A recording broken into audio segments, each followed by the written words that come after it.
I'm sure you're as horrified as I am by the stories coming out of Korea about so many people being killed in the Halloween crushes. And I'm not against the celebration of Halloween. Something that brings people together in a joyful way must be something we encourage.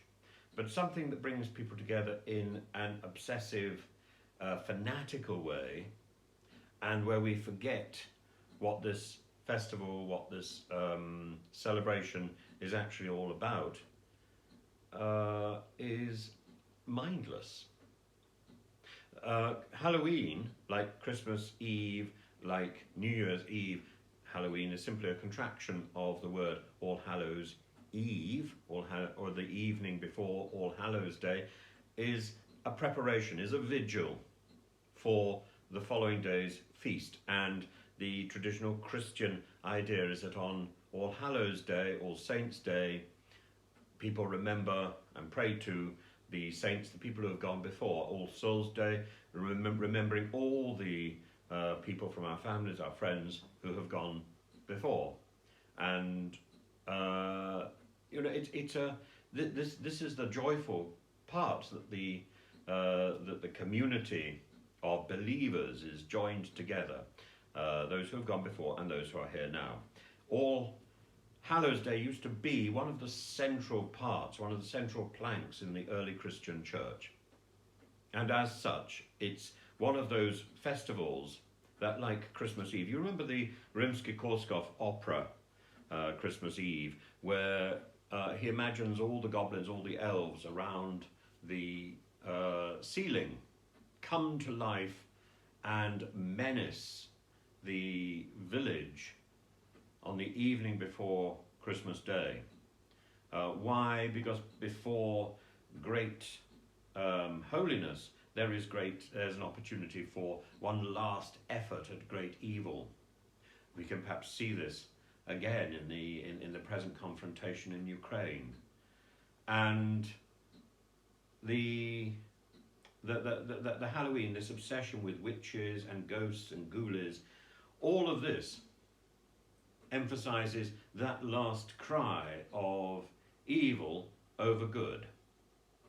And we've forgotten the good bit. And we've got obsessed with the evil bit. And with evil comes more evil. If you are focused on evil, that is what happens. That is what you do. You can't be focused on evil and try and do good.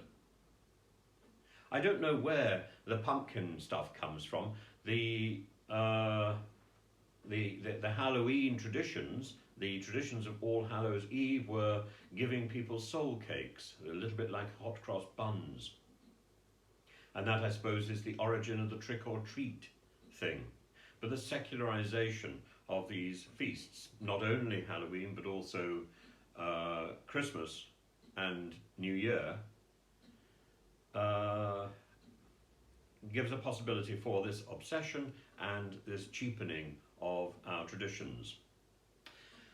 And another festival which is coming up and which is often missed at this particular time is Guy Fawkes Night, 5th of November.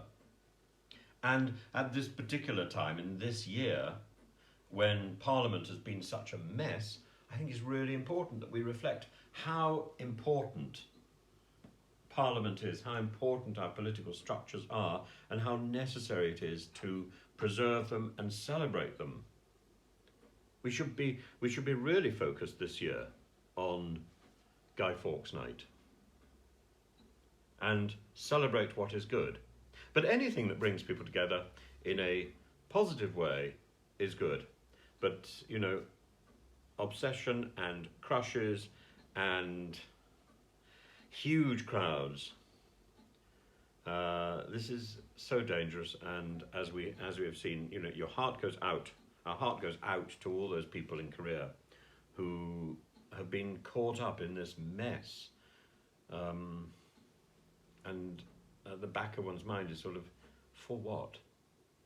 For what? For a festival which is effectively an aberration of what it should be. There are origins to this festival. There are good things in this festival, as there are. Very interesting.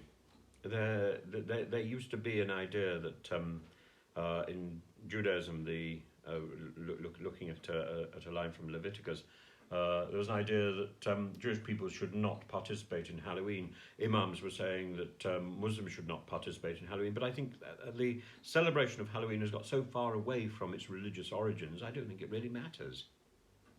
But I think an element of caution would be prudent. And here in Britain, certainly from my childhood, I remember Halloween was almost insignificant. What was significant was Guy Fawkes night, and we've seen a sort of reversal of that over the last 15 or so years, which may be sad. I'd love to know what you think, and I'd love to know whether you think Halloween is more important than Guy Fawkes, and whether the Guy Fawkes tradition will survive. And if you're going to build a bonfire, make sure there's no hedgehogs in it.